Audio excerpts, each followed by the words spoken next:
In today's episode of the First Customer Club, I'm joined by Kendall Hope Tucker, founder and CEO at Knoq, a technology and data company building a world where neighbors are helping neighbors. Kendall and I actually met when her early stage startup denied my software company Consultica the contract to build their software. Now, fast forward a couple of years, and a couple of tears, and I'm really proud to say that Kendall is a great advisor, a great friend, and a top of the line colleague. Kendall's wow factor has been a combination of her management consulting skills, her startup founder hustle, and her leadership style that's really allowed her to recruit top talent, build great products, raise venture capital financing, and find a slew of enterprise software deals. In this episode, we're going to dive deep into how Kendall built Knoq, how she found her first customers, built her business model, and which markets she chose, where and how her management consulting background played a factor, and how Kendall and her team have chosen to pivot in this post-COVID era. Now I'd say something like, I hope you enjoy today's chat, but I know you will. Lights, camera, traction.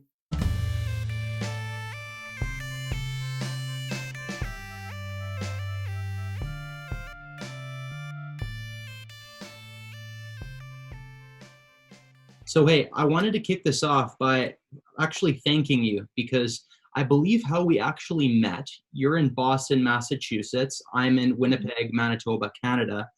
We met because you considered hiring our software company, Consultica, for some app development work when you were under the previous brand of Polis. Interestingly enough, we had a few cool conversations. We got to know you, you got to know us, and you didn't choose us. I thought, okay, Kendall's a great person. I want to keep a relationship here. We did through a couple emails back and forth. Then you referred us to friends of yours at Nest Ready, and we did a successful software collaboration with them. I'm curious to put you on the spot. You didn't choose to hire us, but then you felt good enough about us to refer us to somebody else. Could you maybe walk us through that thought process? Because there might be something cool that's a learning nugget here. So it's a long time ago. So I don't actually remember the specifics. But I do remember that you were a finalist. So it's between you and the other group we worked with, who we actually still work with today. We're very, very close with them. Awesome. I think it might have just come down to price in that we thought the skill sets were comparable. And then that's how it was decided. I don't remember exactly. And it's interesting. I think there's so many times in life where you either like turn down a group to work with or you get turned down. And it's a lot about the grace with which people handle it.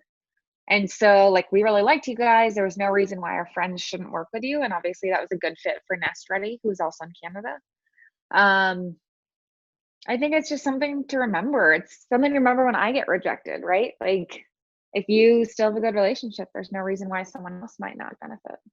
Well, no doubt. It's a big world, and entrepreneurship is a marathon, not a race, right? So when you make a good connection, it's invaluable. You've provided me advice that I've used in my endeavors ever since, specifically around building advisory boards in a startup. So just that thought leadership, just by staying connected to you, has meant a lot. And hey, again, thanks for the hot lead that turned into a deal.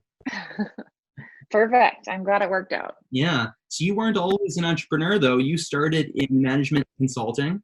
You worked for Parthenon. I believe that's a Boston-specific based company there. How did working as a management consultant kind of help you in starting Knoq? Can you draw any direct connections there, or how was your experience? Did you run away scared, or did you take something and bring those golden nuggets on towards your startup? Yeah, it's a good question. So I was only at Parthenon for about 12 months. And I was working on, at the time, what's called Polis, pretty much the whole time I was there. And they were really just, it was an incredible opportunity, a great group of people. So Parthenon was purchased by Ernst & Young. What I found from working there was like in college, we did a lot of reading. I was very well versed in data science and political science, everything like that. But Parthenon was very pragmatic about the way that they looked at problems and then immediately searched for solutions. And so I felt like in college, and it is definitely the Socratic method, so ask a tremendous number of questions and just throw out theories and you're never going to know the right answer. Whereas Parthenon, we had clients either in private equity or in industry where they were saying, look, we need to grow our revenues, we need to buy this company, etc. Should we do it or not? And so it's a totally different way of approaching the world. I learned a lot about business. They were also very supportive. 6 or 8 months in, I went part-time and worked on Polis while I was at Parthenon. And some of the partners ended up investing in the company. And so they were extremely supportive throughout the whole process. So I don't know that I needed to do management consulting. I don't think there's any great way to train to be an entrepreneur except trying to be an entrepreneur. But I'm not sad that I did it. Very true. Yeah, I'm going to throw up a screen share in a second as soon as I can see where my mouse is floating around. But I understand that Chris Jenny, a former president of Parthenon, he's on your advisory board. I don't know if that means that he's an investor, but like, what could you say about how much support means if you have it from your employer, and it's not like you leave on bad terms, but it's like, it seems like you turn these relationships into something that helped you kickstart your next thing.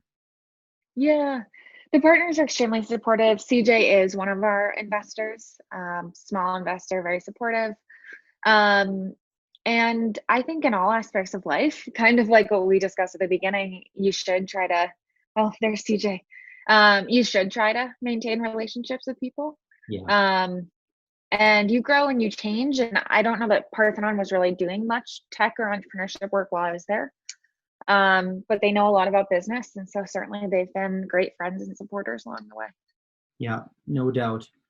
So what was the attitude like when you did leave in terms of starting then Polis, which is now Knoq? Where did the idea come from, and what was your process of actually getting it launched? Did you start working on the idea while you were still at your day job, or how smooth or challenging was that transition? Yeah, so the big mistake that management consulting firms make, and a lot of my friends have stated this as well, is that they give you about 3 months between when you graduate from college and when you start work. And so if you're a high achieving student, that's really boring. They give you a signing bonus so you can survive, but you just kind of spend all summer being like, what should I do? I'm not the type to like just drink all summer. And so I was working on political campaigns. And I had also worked on political campaigns my entire time in college. I actually was elected to a local office in Massachusetts when I was 19. And so what I started doing was going to these political campaigns and saying to them, how are you using data and technology to do your jobs better? Right? Like, you want to talk to certain voters, but how do you know that you're actually contacting Democrats who care about the environment or whatever they cared about? And the answers I got were not very strong. To some extent, they were using tech. They had CRMs, kind of similar to Salesforce, but they really weren't using data to target voters in a effective or autonomous way. Sometimes they use data and they use voter files, but this was someone looking at Excel spreadsheets and picking out who they wanted to contact. And so I started building, before Parthenon, an app that would automatically sift through data and surface the people who are most likely to vote for a certain candidate or cause, and then surface scripts that are most likely to affect someone's likelihood of voting for you. And so as you can imagine, even if everyone's a Democrat or you have Labor up in Canada, is that right? Yes. Or NDP, right? Like, even if you know that someone votes for that party, you don't know what issue is actually most valuable to them. And so we started building out this application. It was extremely basic.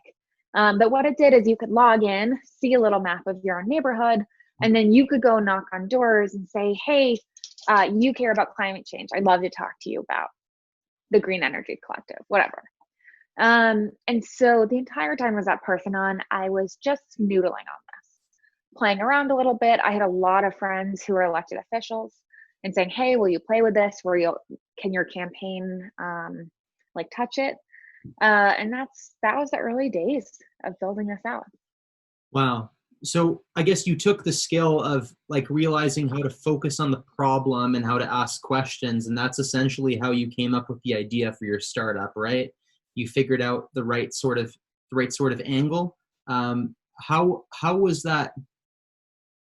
How did you actually get sort of the business side started? Did you start by building a product? Do you have a customer come to you and say, here's a fat check, can you produce this MVP? Or what was that sort of chicken and egg for you? Yeah, so we started building the platform mostly based on my experiences. Yeah. I had worked on so many political campaigns. I really felt like I was the purchaser in many ways.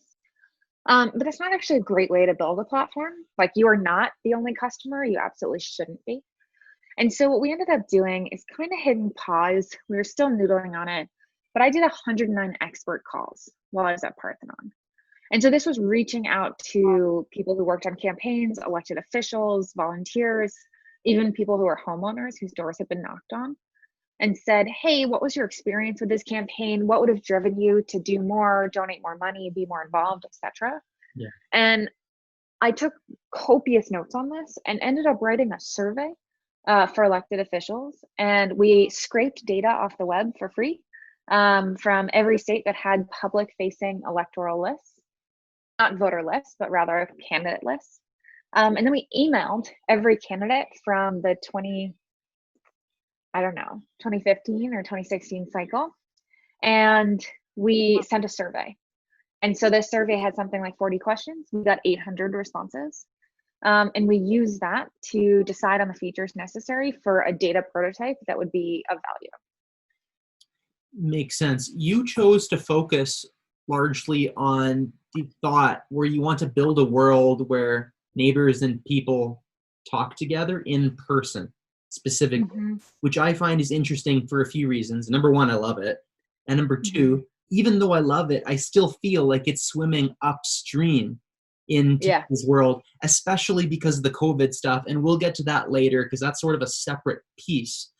But what was your rationalization or your philosophy going into this, saying, you know, and not just saying, but identifying that there is a unique need and opportunity specifically at a level that a lot of people were not looking at?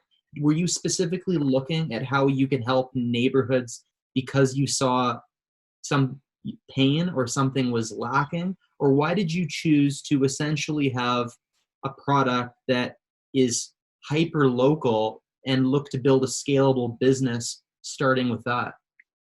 Yeah, I really started with the data angle on this. Data is what I studied in college, and I've always been really passionate about how do we use data to drive pleasant interactions and useful interactions between organizations and people. So instead of being spammed at random, what if someone could just help you at the moment you actually need something? And so if you think about data, and ultimately kind of the end result of this story is we did politics for 2 cycles and then went 100% corporate. So there was just so many corporations who wanted to use the platform or interested. That ended up being a lot more exciting for us. Like, it had the rapid growth that we were looking for in building a company. But when we think about data in the political space or the corporate space, the people who really care and are like actively searching for a solution to their problem, an emergency situation, what have you, they're going to Google whatever their question is. And at the end of the day, Google does an extremely good job for the 5% of people who are in an emergency situation or like at that point of sale. And that's like, if you think about the hierarchy of data, that's very much at the top. Facebook is somewhat comparable, not quite as strong. But then there really are 95% of people who aren't paying attention, don't know to care. They're latent purchasers. So in the corporate space, it's someone who says, yeah, like, this isn't an emergency situation, but I really do want to switch to green energy. It's just something you've always been meaning to do. And so we looked at that and we said, okay, what's the most effective way to contact latent purchasers? There's obviously stuff that you can do, retail locations. Phone calling really is quite unpleasant at this point. People don't like having their cell phone texted also.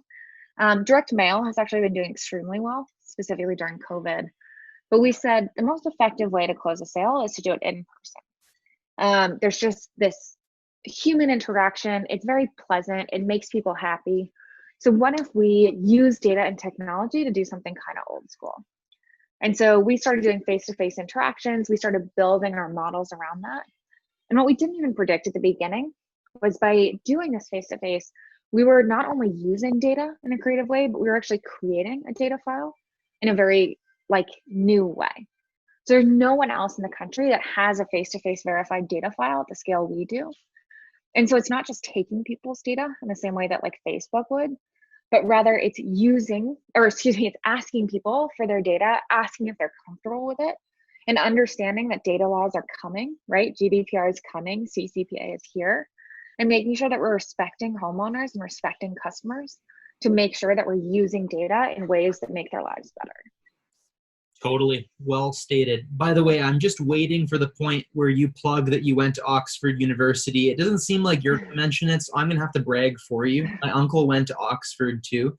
Heck of a school. So yeah, I'm not surprised that you weren't the person that wanted to go and drink for the 3 months that you had off. And it's amazing the things that you did in those few years, including your political involvements, including the management consulting work. So that's all phenomenal.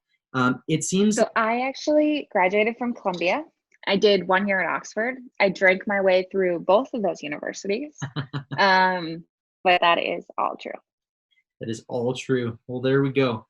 Yeah, it seems like you understood that your ideal customer profile was someone that needed to be reached in a certain way, right? You decided for whatever reason, you used the word latent purchasers. That's the same thing as a laggard, right? It just seems like more of a politically correct term.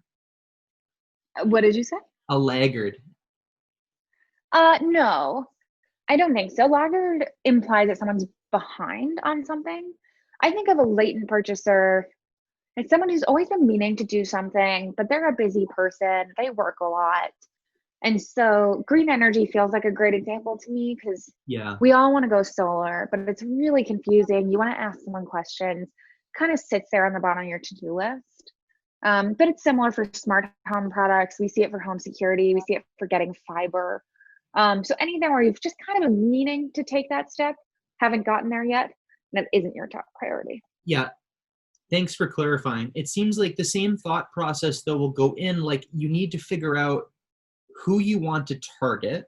And then based on who your ideal customer profile is, then you're going to think the easiest way to reach them in a way that can lead to some kind of conversion, that can lead to a decision that results in some kind of impact, right? And you decided that the easiest way to do that was to have one of their neighbors show up at their house with all the information, with all the right tools, and say, hey, today is your day. Yeah. So we did start like that. I'd say the only differentiator, I love everything you said, is we really just don't want to be those pushy people who get one sale and you never want to talk to us again. So we've actually maximized our data by opening up these neighborhood interactions, not to sell one product, but rather to show a comparison of products. So our data does an extremely good job at predicting how people want to be contacted, at what times, and about what. So someone like you, it might be he wants to be contacted between 5 and 7 p.m. He loves when a neighbor knocks on his door, and he wants to talk about home security, what have you. And so we predict all of that. But instead of going to your house and saying, hey, here's a package from Fluent Home Security, we come to your house and we say, hey, we actually have a suite of home security products. Here's one that we think is right for you, but let's actually talk through it. Let me help answer your questions, and then we'll get you installed as soon as possible. Makes sense. And so in that way, we get these relationships with people that's not about one interaction, but it's about a lifetime of interactions. And then our data is more powerful because sometimes you don't get a sale, but you're still collecting that feedback information and building it into a model where you can start to predict what people care about. There was a huge study done in 2012-ish that found if your neighbor came to your door and said, I'm voting for Joe Schmo for mayor, the likelihood of you remembering there was an election and then going out to vote was something like 300 times more likely. And so we heard this and we said, oh, that's money. There's nothing else. Like a Facebook ad, if you see it, I think the likelihood of you voting goes up by maybe 1 or 2%. And we're talking 300%. It's a totally different ballpark, but it's very challenging to do. It's a people-centered business. And so the tech we've built is all about managing people, understanding the analytics, making sure there isn't fraud. And then the data angle is how do we actually drive value for people? Yeah, that's beautiful. Maybe we're rewinding a little bit now, but it's like the only question I need to make sure that I ask is, tell me the story how you actually got your first customer. Yeah, it's funny. I want to tell two. The political customers and the corporate customers are very different, and we've learned a lot. So the political customers, we had 7 pilot customers. And so we had this kind of janky app, and I went to 7 of my friends and I said, will your campaign use this? It's better than anything you have, which was true. Will you use this to do your door-to-door canvassing, and we'll connect it to your CRM? So all the data will get back in there. So 7 friends said yes. These were all local campaigns. So people running for city council, I think 1 person running for Congress. It was small. What was interesting is 3 of them, I said, we'll do it for free. And 4 of them, I said, you'll pay us somewhere between 50 and 100 bucks a month. And this is ridiculous, right? Like standard SaaS fees is it should be 50 to 100 bucks per person per month. This was just 50 to 100 bucks per month. And so the people who got it for free, it was a disaster. They felt like they were doing me a favor. They felt like it was this huge burden, like during their campaigns, and it went terribly. The people who were paying us even a little bit, they used it constantly. They like said they found value. They told us where to find bugs. It was a totally different interaction. And so I will never give a product away for free ever again, because people just don't value it at all. And so we started really small in the political space. And then what we had to do was over time, we wrote all these case studies. We had a tremendous amount of data, and we worked our way up. So we got to bigger and bigger campaigns until we did a few presidential campaigns. Actually, the most prominent one we did was a race in Texas, where they had 30,000 people using the app every single day. Wow. They knocked about 3 million doors. It was crazy. And so that was very exciting. So the corporate side, we decided to do completely differently. So when we said, yes, we're going to move into the corporate space, we looked at a list of the 10 largest energy companies in the country. Energy was the market that was most excited about the product we had built. So we looked at this list and we went to a conference and we only sought out these 10 companies. And the reason we did this is because signing a contract with even one of them meant that we could build out features to support whatever they needed. So we could just say yes to things in a way that you can't for small and medium-sized businesses. And then once we had that flagship customer, so we ended up signing the first and second largest energy companies in the country. Once we had those customers, signing every other energy company was extremely easy, because they would say, oh, who are your clients? And we would say NRG. And every energy company would be like, oh, perfect, sign me up. And so every time I talk to founders, I say, if you want to go enterprise, go as big as you can, shoot for the stars, get that logo on your website, and then everything else will come much easier.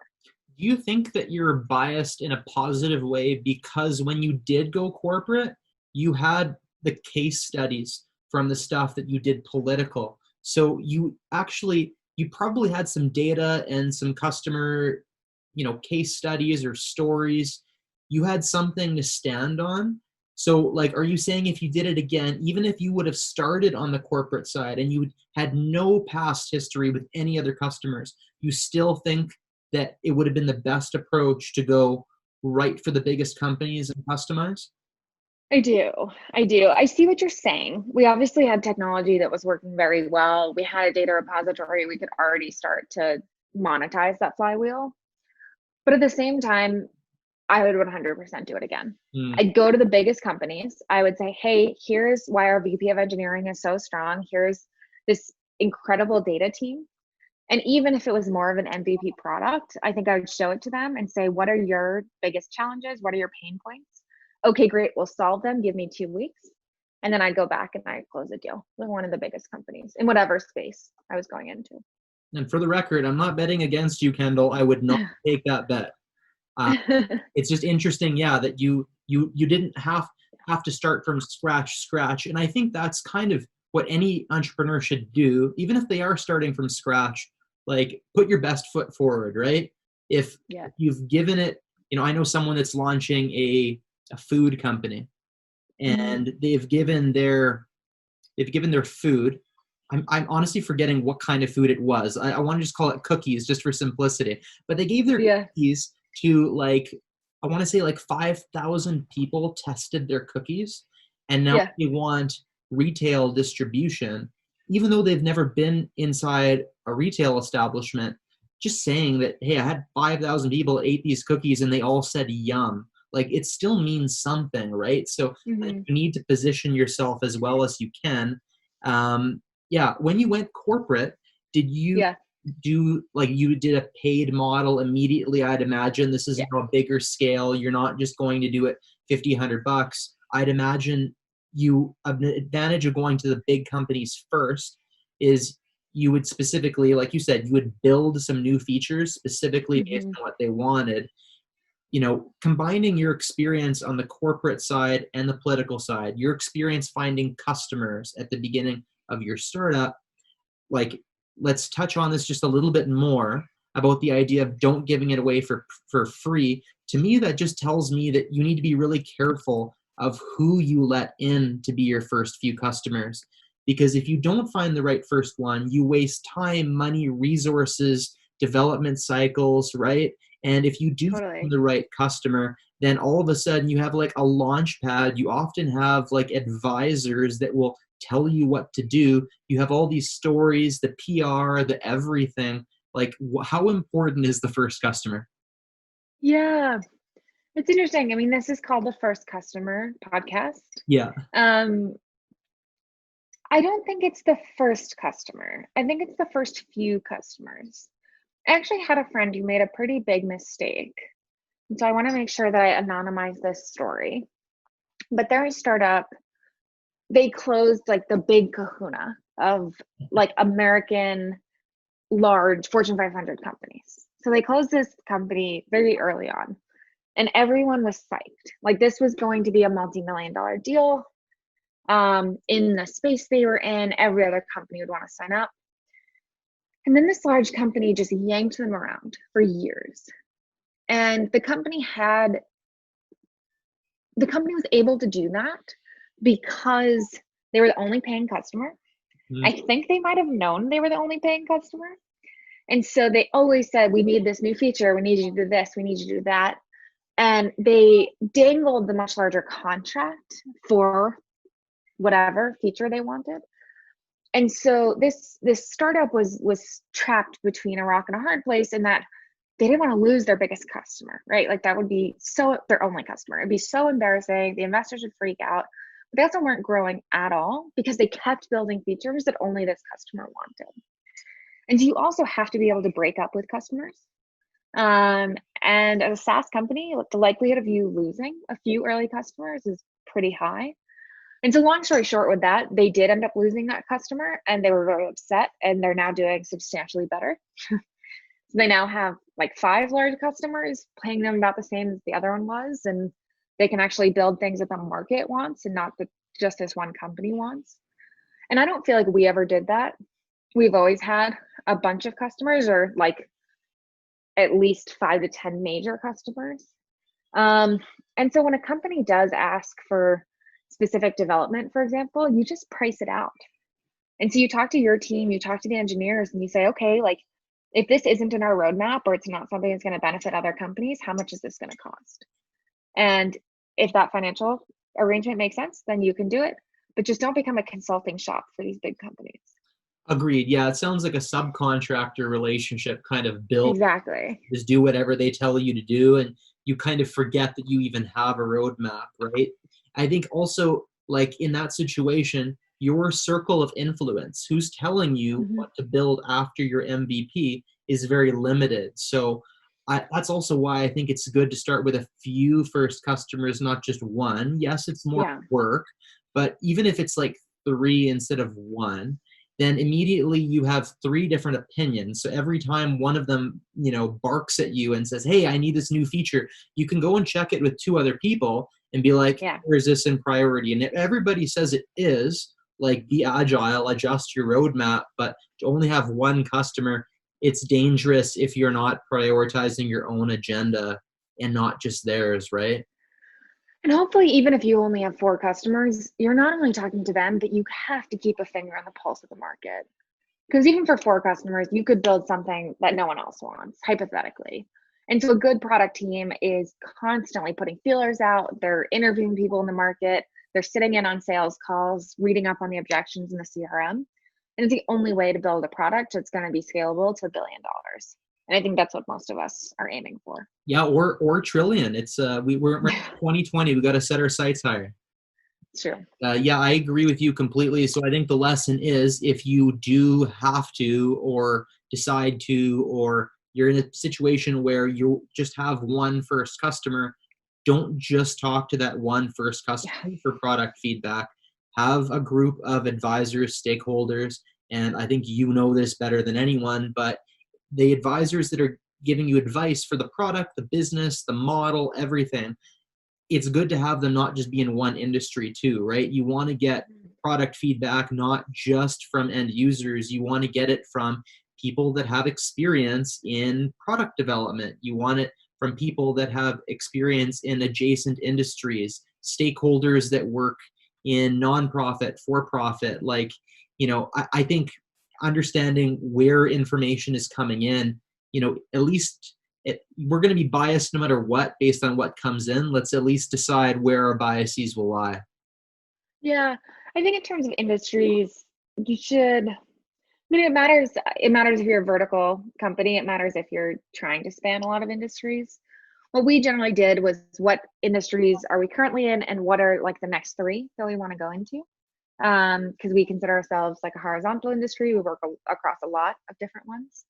So we started in energy, and then once we felt really confident there, we had a sales team that knew exactly what to do. We said, okay, our next step will be telco. And so we reached out to a bunch of telco advisors and got them talking to us about what they want to see, what their biggest challenges are. After that, we did home security. And so we're always moving. And so our next one will be insurance, what we're really excited about and still learning more about. And so just making sure that by the time you have those early sales calls, you know enough about the industry to have a sense of what their challenges might be. Yeah. How do you decide what vertical to move to next? How is that? Yeah. I imagine it's very data driven. I'd imagine it's not just you wake up one morning and you just decide, like, I'm feeling telco. But I'd love to hear, in a few words, how did you choose the first one? Was it just contacts and relationship? Was it pain point? Was it something related to that? And how did you decide to do telco as your second step? Yeah. So what we did was, and this is actually probably the most helpful thing that management consulting did, was we did a market analysis. So using both high level numbers and then like building up from the bottom. So bottoms up analysis and tops down analysis. We first looked at, okay, like in the industry publications, how big is the energy market? How many companies are there in the space? Similar for telco, insurance, real estate, home repair, anything you can think of that has to do with large home related products. And then we said, okay, that's how big the markets are. That's how many companies are in each space. And then let's start from a bottoms up. So are there 10 large companies in this space? Are there 100? Is every company a mom and pop shop, which is what home repair is? And so we looked at all of those and we said, okay, we want an industry where there are enough big players that we have a decent amount of groups to sell to. Not so many that it's like home repair where none of them are big enough to be interesting, and not so few that there's 2 players and we have to sell to one or the other. Right. And so then we just put them in order. And so we went to a few conferences, started meeting with people, making sure that there was nothing blocking us from selling into those industries. So for example, energy, which we ended up going into first, but they have something called third-party verification. So after you make a sale, someone has to call and say, hey, did you actually want to buy energy? It's just a little hurdle you need to get over. It's something that tech can help a lot with. So you can just send a text message behind. But we looked at that and we said, okay, can we build TPV, third-party verification, into our platform pretty quickly? The answer is yes. And so we were able to move into that industry. And then telco, so energy was most interesting to us to start. And then telco was similar. Like there's a lot of really great telco and cable providers in the United States. We actually work with a very large telco in Canada as well. And so we said, okay, are we going to be able to sell to these groups? Are there conferences we can go to, people we can talk to? So we did that second. That's awesome. How has your business model evolved from these early deals that you did in the energy sector? Did you get some good advice on what business model you should use, and how have you kind of pivoted that model? Because I guess it seems it's one thing to set the right model and, you know, make sure that it works for both sides. It's another thing to realize that there's a better model out there and kind of pivot towards it. How have you kind of gone through that process? Yeah, so we started as entirely a software and data play. And so our pricing was SaaS pricing. So you paid annually upfront for the number of people that would be using our platform for the software. And then for the data, it was an annual license. So our data powers the back end of our platform. You would say to us, okay, we want to talk to anyone in Texas. And then we would put all of that data into your platform. It updates once a quarter. And then they could filter that data. They could customize scripts based on it. So this is what we want to say to these sorts of people. And that was all pretty straightforward. And we still have a lot of customers using that. That also comes with an API. So we have customers who've built on top of that. A lot of them use it for call centers now. A lot of them use it for direct mail. It obviously plugs into their CRM in the back end. But the challenge we found was those partners are doing great. There's a lot of companies that would come to us and say, we've always wanted to do in-person sales, or we really want to use your data, but we just don't have sales teams internally. Like, we have no idea how to do this. We have no idea what it looks like. And so we said, okay, we're thinking about this for a while. We said, okay, we know more about this space than anyone else. So why don't we pilot sending 10 people out into Kansas City, which is where we had a bunch of partners. Why don't we send 10 people out, and instead of them wearing Google Fiber shirts, they will wear Polis shirts, is what it was called at the time, now Knoq. And so we sent them out in Polis shirts, and instead of just repping one product, they actually used our tool and technology with the sales scripting, with the data targeting, and they would knock on your door and they'd say, hey, we're your neighborhood concierge. We want to make sure that things are going great around your house. We live up the street. Have you considered getting faster telco? Or have you considered switching to green energy? And what happened was these people started getting into these amazing conversations. And so we were able to sell at a pretty high rate. So depending on the product, our people were selling 1 to 2 products a day. But more relevantly, we were just collecting the most interesting data about how to contact people in person, or how to contact people at their homes. And then we were using that to follow up via text message, via phone calls, via direct mail, and driving all of this value for our customers. So about 1.5 years ago, we rolled out our own teams of knockers. And these knockers, we had 60 before COVID. These knockers were just selling a bunch of products and then collecting a lot of data so we could improve our models. And so that was a new business model for us. On top of the other fees that I mentioned, we then were paid a commission for everything that was sold. And it's really great. We're employing a lot of people to do good work. And you're making some people a lot of money, as I understood. Yeah. I heard on a separate podcast, like, your knockers are making 5 figures, like some are making 6 figures for going to my neighbor Sid's house and telling him like that now is the time to get clean energy.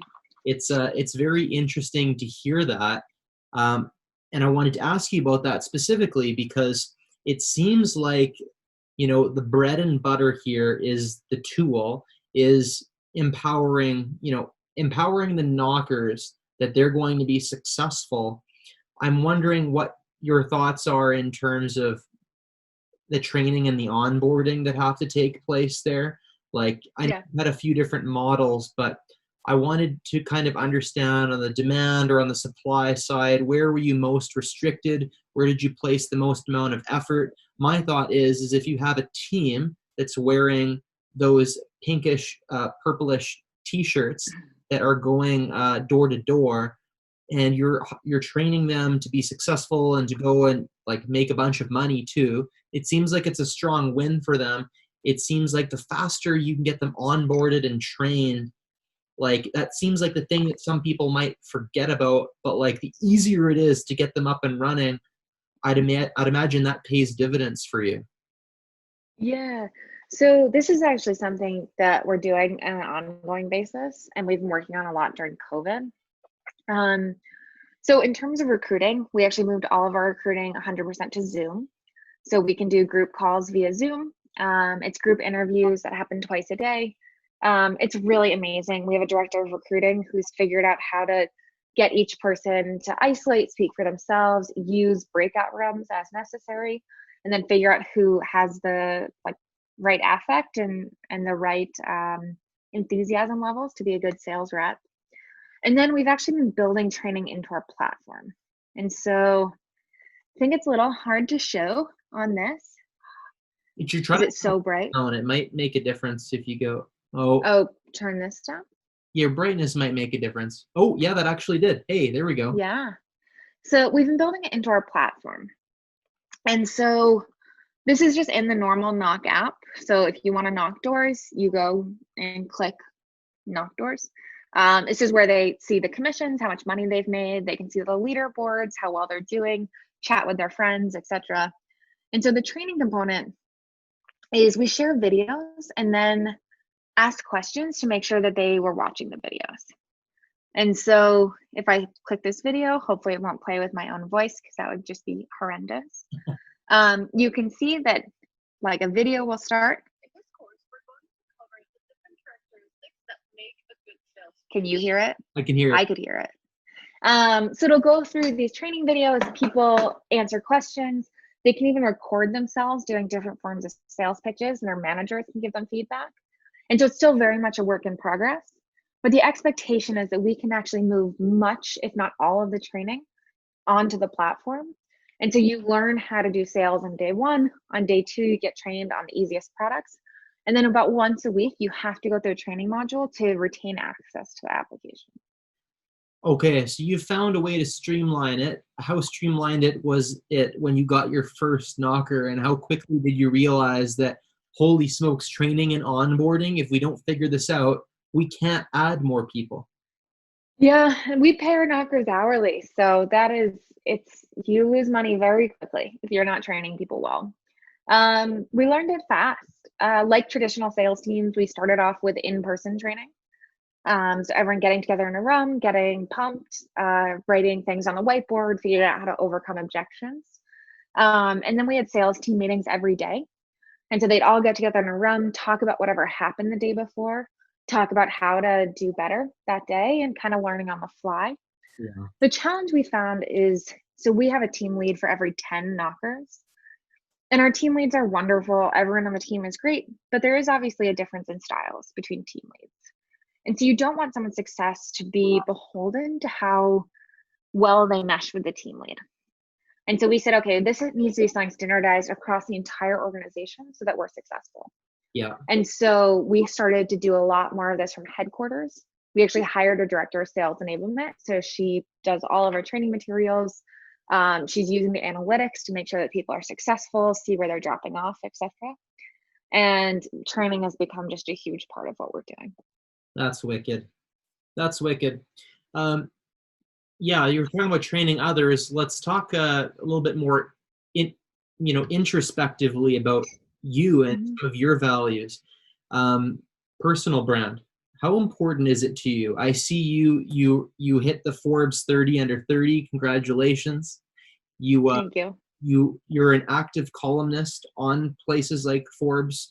You are active on Medium. You're active on LinkedIn. I see you in video, texts, tweets, the whole shebang. How important is that to you, and like as a person, and also how beneficial is that to you as a CEO? Like, I would imagine it's probably both. You probably enjoy doing it. It's probably you authentically, and you probably realize it helps with stuff like recruiting, but I want to hear your answer. Yeah. We did Techstars at the beginning of our journey. And a big thing that they just said over and over, and I truly believe, is that to be a successful founder, you need to have a give back mentality, or give first mentality, I think is what they call it. And specifically as a female founder, women get 2% of venture capital. 98% of venture capital goes to white men. less than 1% goes to people of color. So obviously the system's broken. And so to have even gotten to the stage where I'm at right now with the amount of venture that we've raised, there have been so many people, both white men and everyone else, who've supported me and said, what you're doing is really exciting. This is something I want to be a part of. And so it's certainly not that my investors have given to me, because obviously they're hoping to make a huge return, and I think they will. But there's founders who've given me their time. There's people that have coached me, etc. And so I'd say much of what happens online is either me trying to be helpful and talking to friends about stuff. Sometimes it's just I get asked the same question over and over and over. So I write a blog post, so then I can just send it instead of needing to keep having the same conversation. And of course, some of it is like my company's marketing team and them thinking about being out front, getting new clients. So a lot of the stuff we do on LinkedIn. But it's fun. I like the tech community. Of course, it's super active online. I just kind of started dabbling in Twitter, and that's very exciting, and that's a whole new world for me. Okay. Yeah, I haven't really made that jump seriously. I'm still at the LinkedIn point and looking to build out from that. But very interesting to hear those statistics. I want you to know that as a white male, I've not raised venture capital, so I'm trying to balance out the statistics. I'm trying to do the world. Perfect. But thanks for your giving spirit. Yeah, I'm just trying to contribute every way I can. But it's ludicrous because, of course, 98% of all the good ideas are not coming from one small segment of the population. Diversity is a huge thing on your team. I understand that you're probably doing it for a few different reasons. I think one of the reasons is you get better ideas when you have diverse teams. Do you want to add on top of that? I mean, that's always what I say, is diverse teams build better products. There's so many examples you can find online where these all white teams like just make these huge screw ups, right? Like when Google's AI was saying that Black people were monkeys or something, that's completely outrageous. And not only is it insulting, it like your AI doesn't work and therefore it's useless. And so I wouldn't say that we have made it a big point not to hire specific people, but to say, hey, we're a really welcoming environment. We made it a big push at the beginning because the first 10 people you hire, the people are going to refer their friends.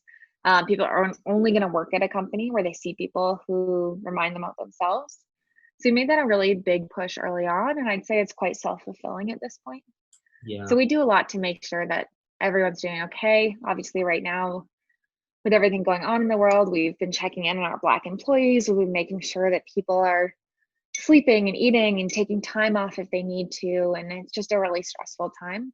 But I'm lucky that I have a very diverse, interesting, and exciting team. Yeah, that's phenomenal. So I know you're very outspoken, of a number of these different topics about women in entrepreneurship, about some of the social justice issues that we've had. I want to give you a chance to share, if you want a little bit more about that, because it's such an interesting time and you're in a position as a founder and CEO, a company you have dozens of employees right now, right? You've raised a few $1 million from investors. You've gone through a prestigious accelerator. You're a columnist. People listen to you. And when you have a chance, I think that's part of the reason to be an entrepreneur, right? Is you have a bit of a podium to share what your thoughts are in the world. I wanted to ask you specifically, like, if you have any, anything right now that you're really trying to get across in terms of your message, because there might only be 3 people that watch this podcast, but I want to know kind of what's most important to you right now as it relates to the topic of perhaps diversity as a broad subject. Yeah, I mean, it's a tough question.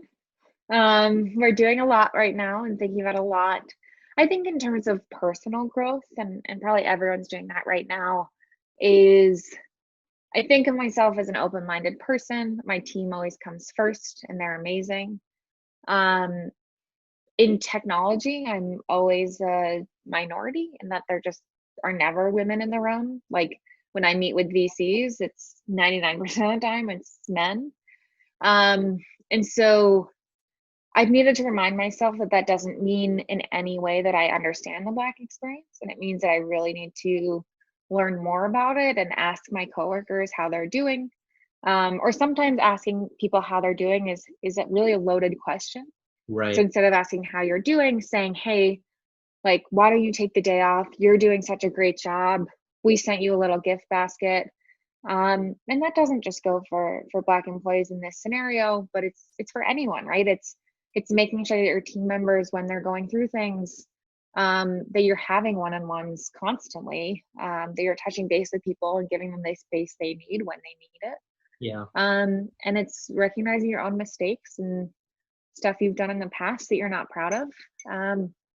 And it's continuing to talk out even when you do make mistakes, understanding that at the very least your team will forgive you. Hopefully the broader internet will as well. But we're always just learning and growing, and my team is amazing. I think people are really great at giving upward feedback, sideways feedback, downward feedback. And so I think we're all growing really fast and learning about each other. I agree. I would love to get to a point where I don't recognize this conversation as I'm having a chat with a female entrepreneur. And this is the first female entrepreneur I've had on my podcast, right?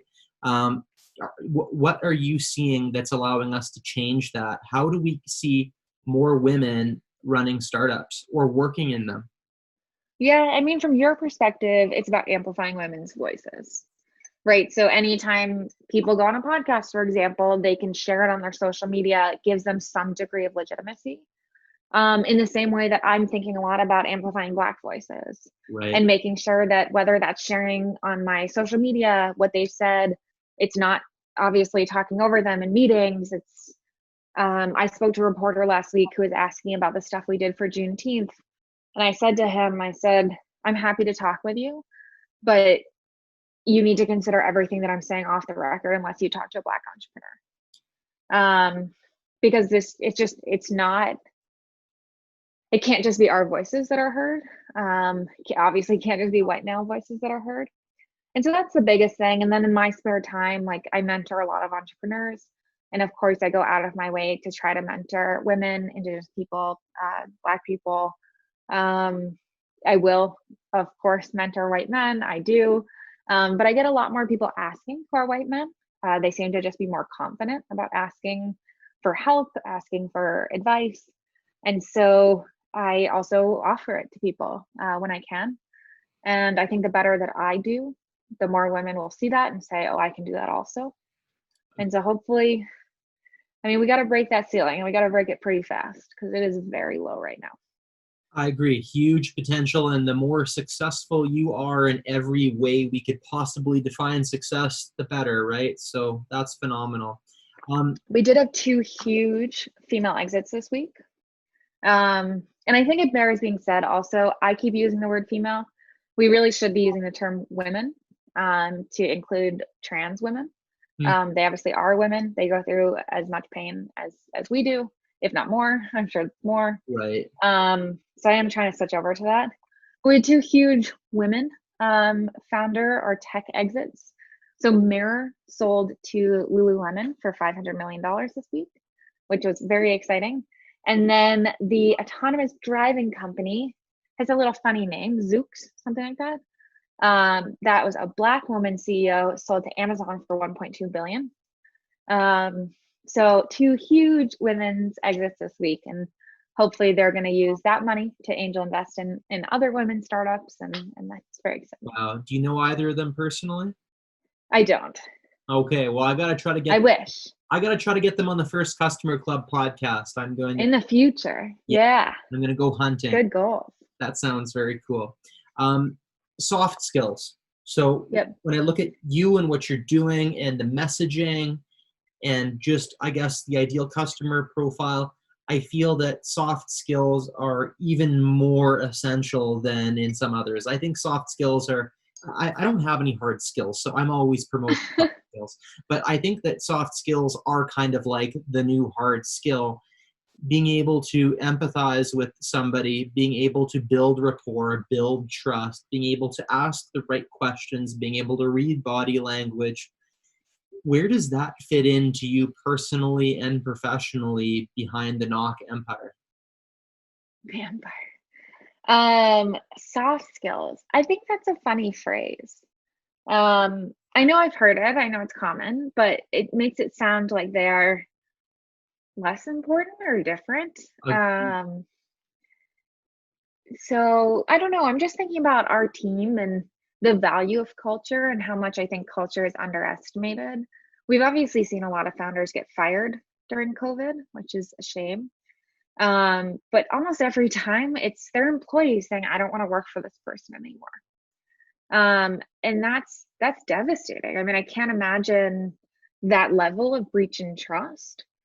And I don't know if it's all justified or not. But we've built a culture where we talk about being motivated, intelligent, and kind. And this isn't just something we say when we're hiring people. This is something that we live. We give an award once a month for the person who has best lived our values. But what that means to us is looking for people who motivated is being driven to help others. So of course you can be good at your own job, but are you staying late because the person next to you is struggling? Are you making sure that you're amplifying everyone's voices on your team? In terms of intelligent, we say we're looking for the right answers and not the easy answers. And so there's times where your boss might say something that you disagree with. Are you going to stand up in that meeting and say, hey, actually, I saw something different in the code? And that's so important because otherwise we're just going to build a crappy product. And then kind is the most important. And we talk about celebrating each other, celebrating diverse teams, celebrating good product. And there's our values. And so, I mean, we very much we live those, we talk about them all the time. And if people don't like it, then they're probably not a good fit for our team. Yeah, it's very cool that you put them very clearly on your website. I can't say how many companies do or do not put this kind of information front and center on the website, but I think when you have values like this, it helps you make decisions, right? It helps people understand if they are the right culture fit or not. So you don't have quite as much HR turnover, so it's easier to make decisions. So if Kendall sleeps in the morning because her alarm clock didn't go off and a meeting has to go on without you, people can still make qualified decisions, and they have some kind of structure, some kind of rule, some kind of philosophy or mantra that's helping to run the show, right? Yeah, and we even have someone in every interview who decides whether someone meets those values. And so they don't do anything. They don't talk about skill sets. They don't talk about hard skills. It's all about, are you a culture fit at Knoq, and are you someone that we all want to work with? Yeah, that's brilliant. Brilliant. I would imagine that you very specifically chose to do this rebrand because we've said 10 times in this chat, Polis, we've said 20 times in this chat, Knoq. I remember the day that you came out with the message about why you were doing the rebrand. Do you want to share why you thought timing was necessary that you do this? And was this something that was agonizing you as a founder CEO from the beginning, where as soon as you did it and you printed your first business cards, were you like, Polis? Or did it just kind of happen naturally over time? Yeah, so Polis means citizenship in ancient Greek, which is why it was our original company name. Unfortunately, when people hear Polis, though, they think politics or Polish, and that just wasn't, we were not able to shake that. And so in our product testing, when we were polling people who we wanted to sell to, whenever they heard the company name, they're like, oh, that sounds really political. And so this was something just actively working against us. And so we started talking about changing the company name. We looked at cool brands that we liked. Someone actually thought of Knoq spelled this way. So we reached out to the guy who owned Knoq.com, really cool founder in Seattle. And he had started, it's bizarre, he had started this app for neighborhood communities. And it hadn't worked out. And so this was years ago. But we reached out to him through a friend, through Techstars. And he got on a phone call with us and he's like, I just want neighbors to talk to neighbors. And he's like, I want to see this world where people are actually connecting, the world becomes a better place, and I want that to live under the Knoq brand. And so it felt very fortuitous because that's exactly what we were talking about. It's what we were building. He showed us his application, which was obviously like old, but super cool. And we showed him ours, and he got really excited about it. And so we switched over the brand. Unfortunately, we switched over the brand like the first week COVID started. And so we talked about delaying. So glad we didn't at this point, because people were like, oh, just delay 2 weeks. COVID will be over. I'm really glad we didn't, though, because this is who we are, right? Like, we are entirely a corporate brand about neighbors helping neighbors. And so it didn't make sense to stay with an old brand name for any amount of time. Yeah, I love that. Like, so you're saying that synergistically, you found through a personal relationship the person who owned Knoq.com. And it just happened that his belief system as an entrepreneur and the value prop he was hunting down in the general direction was on par with your startup. Yeah, it was very similar, actually. Wow. See, to me, like, what I get from this, and although it wouldn't always work as beautifully as it did here, but it's just like, when something's not available, when you search for something and your domain is taken, when you want something and it's not there, like, ask, right? Yeah, you should always ask. If you immediately, like most people, including me, I see that something's not available and I'm just like, back to the drawing board. But you went down that rabbit hole. It made sense for you to do it. And I just think that that's kind of like a beautiful story, that like you could have totally just shut it down when you saw the domain was taken and moved on to another idea. But now you have this beautiful story that actually adds to the brand. Isn't that insane? Yeah. I don't know how many cool domain names there are left. I think you do have to negotiate for them. But the thing to keep in mind with negotiating is, like, you have to figure out what someone else's interests are. Yeah. Like, we did pay him, like, we wanted it to be fair, and we have a great relationship with him. But for him, it wasn't about money. You know, it was about this future vision of the world. It was about letting what he had been building live on.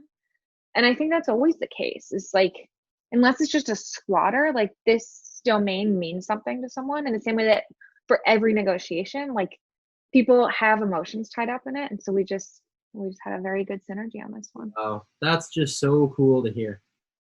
Wow.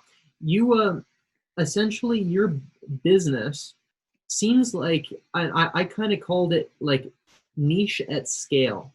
Now maybe I'm barking up the wrong tree, but again, because of the internet, everybody is thinking very hyper focused on, sorry, not hyper focused. Everyone's thinking about, you know, how to address the world's problems, and that you're looking at it from like one neighborhood at a time.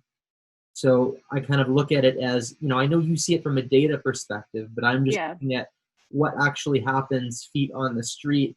And it's about like optimizing some of these relationships and activities on a per community basis, as opposed to necessarily having something that anybody in any location could benefit from at any time. You roll out community by community. Do you have any thoughts in terms of that? Did you get pushback from some investors in terms of how you wanted to execute the model, or maybe I'm not seeing it the right way? I mean, I think rolling out city by city is pretty common.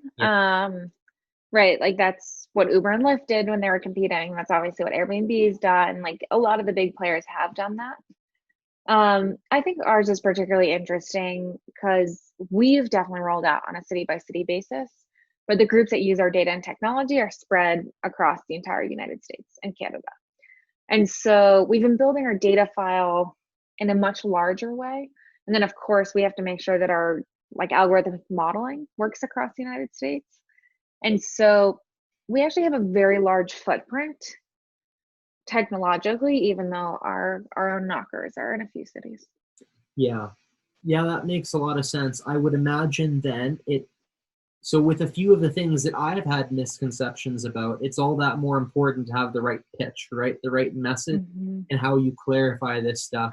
I've seen you talk, and how you're talking today, it's like every word or sentence is optimized. Watch, I'm going to throw you off now. You can yell over the place. But I guess it really is important that you not clarify, but educate in exactly the right way, exactly where you add value, exactly how it works. I think that's super important in any kind of startup, but like the world seems to be getting more and more tech advanced, and it's just J curving right now. And it seems like it's easier and easier to have disconnects between different groups of stakeholders, not just limiting to customers, engineers, but like any group. And I think that that's where communication and copyright becomes like stupidly important, where like somebody really good at copywriting might be like the next great account rep just because of how important it is to communicate a message. What do you think? I think I lost you at the end there and starting to think about my friend who doesn't think that copywriting makes sense in the digital era, and how we have to just admit that things are going to get out of control, and like we're going to use each other's music, and so we should be paying for things in a different way. Maybe paying, I don't know. One of my friends is really passionate and genius about that topic. Where do you stand on this topic? Are you siding with your friend? Hey, that would make sense. You can fight me on this. I don't know. No, I'm still learning about it. It's just interesting. I mean, the national discourse right now is really this like inherent questioning of capitalism and Mhm. what does the future look like? And Canada's quite socialist, but in America, we really aren't. And so, what does that look like when there's a Creative Commons? What does it look like when there's uh, not a minimum wage? What do they call it? A wage just like for being alive. I forget the term. And so people are really questioning a lot of things like copyright, which just seemed so correct in the past few years. I don't know that I have strong opinions on it. I'm just trying to educate myself and then think about, if this does change, how do I, as a business leader, continue to run my company? How does this change anything that we're doing? And really hoping that we still have the autonomy, of course, to run businesses and build capital, because I would not want to live in a country where we don't have that. Yeah, But yeah, agreed. Yeah, watching all this stuff. I'm kind of scared and optimistic at the same time for what the future might look like there. I just look at it from this perspective that if every entrepreneur had 45 minutes to sit down with the audience they care about, and in that 45 minutes, they can talk about their why, they can talk about their customer success, they can talk about their vision for the future, they can talk about the details of their product, they can talk about, all of this stuff, and they can show it, then very few people that are in the target audience would not buy that product or service that that entrepreneur is selling. But we don't have 45 minutes for every entrepreneur to talk to every customer, to talk to every stakeholder. That's where I feel like messaging, and this could be video, this could be text, this could be whatever. But if you have that 15 seconds, if you have that 5 seconds on a smartphone device scrolling through the LinkedIn newsfeed, how do you get your message across, not in 45 minutes, but in 4.5 seconds? And to me, that's the creative, artistic kind of side. That's where my mind goes. Yeah. I mean, we talk to our sales reps about, you definitely have more than 4 seconds, but it's just about grabbing someone's attention so they'll give you the time of day. Yeah. And so, I mean, it's all about the opening line. It's about gaining that trust. It's also about why a lot of our sales happen during the second interaction. So the first interaction will be gaining trust, getting a little bit of information, and then going back a week later and helping them with whatever they need. And I think in the enterprise space, there's similarities and differences. I think it's a little bit easier to get on the phone with whoever you need to, because you can always like network your way in. But you want to make sure that you spend that person's time well. Everyone's really busy these days. Agreed. And so if you have something that can make their life easier, save them money, make them money, like just lead with that, and then the details will follow. Agreed. So let's touch on these details, but COVID-19, hey? We're doing face-to-face, door-to-door, neighborhood-to-neighborhood sales. How has COVID affected you? And I guess from a topic perspective, almost more so, how did you decide what direction to go in? Like, did you get a crystal ball and was like, well, this is the direction? Did you sit in a room with all your advisors and, did you vote on the best way to kind of pivot? Or have you even really pivoted? Yeah. So what we did was COVID was hitting Seattle and San Francisco before Boston, about a week before. And so it was amazing. We got calls from two of our VCs and they said, this is what's happening. You need to take it seriously. And what's been fascinating about the dissemination of information is you think it's like we all get it at the same time, right? Like Twitter's just constantly going. But I really do think there's this human aspect where in San Francisco, they got the information, they're seeing it in front of their own eyes and saying, this is really serious and the entire world's going to change. And so we were really lucky because our VCs called us and they gave us this information. So we felt it as personally as they did. So we sat down as a leadership team immediately. We had all obviously been reading the articles and what have you. And first comes first, we had to make practical decisions to make sure that our team was safe. So we canceled all travel upcoming. We decided to work remotely about a week before everyone else in Boston did.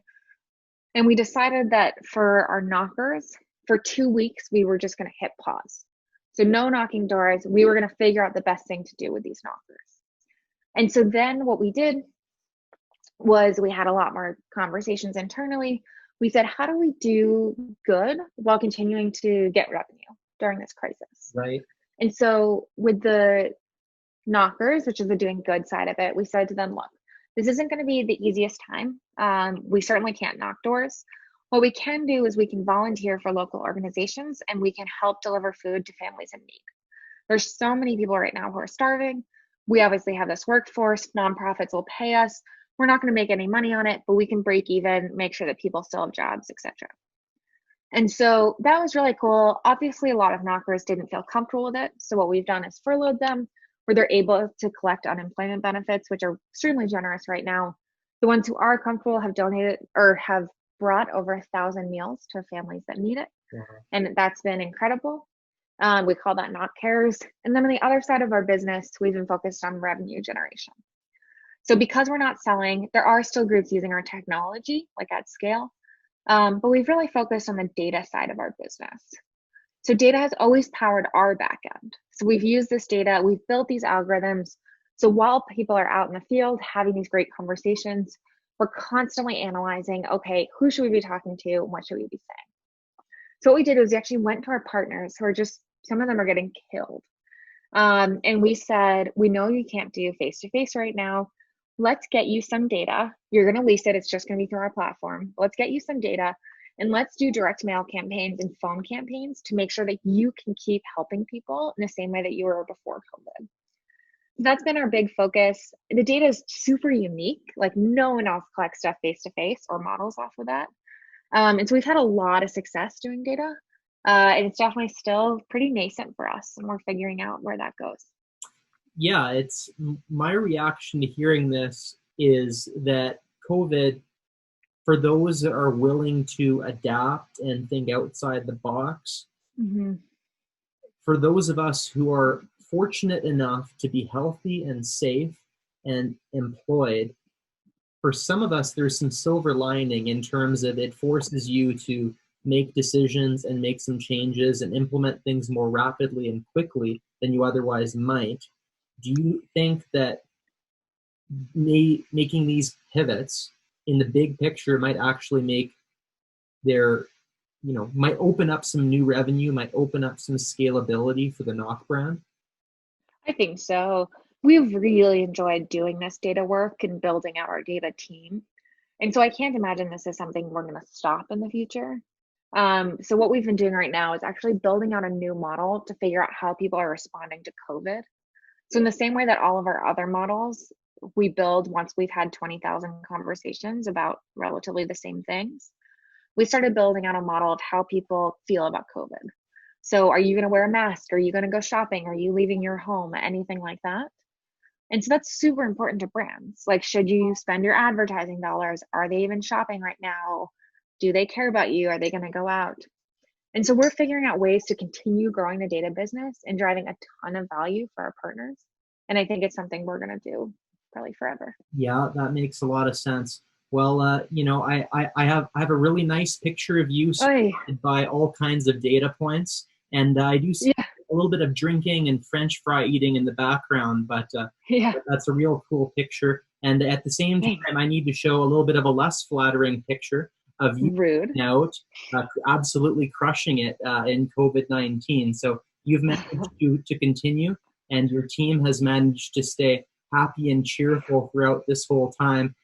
Just in a 30 or 1 minute sort of response, Kendall, how has it changed you as a person running a startup? I don't know. I mean, how has anything in life changed you? I think I've gotten more confident.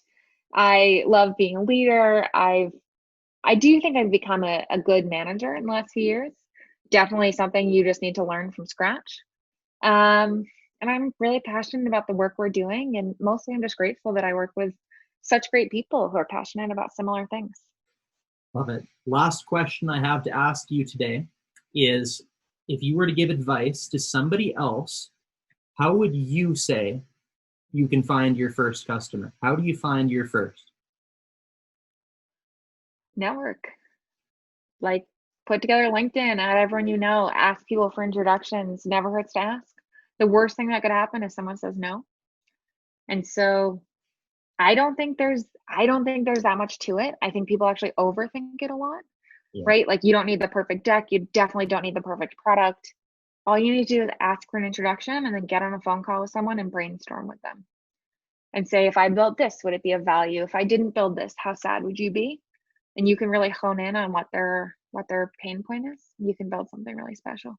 Yeah, I agree. I agree. Any final plugs that you want to share? If people are interested in working with Knoq, if people are interested in the data that you're working on, if people are interested in you, because you're quite interesting, let's be honest, where should they go? How should they get in touch? Knoq.com. So knlq.com. If you're interested in the data, it's knoq.com/data. Careers, knoq.com/careers. And interested in chatting with me, you can shoot me a note on LinkedIn. I am one of the few people who actually check LinkedIn pretty regularly. Very good. Awesome. And if you want to critique her for her new tweeting skills, you can also check Kendall out on Twitter.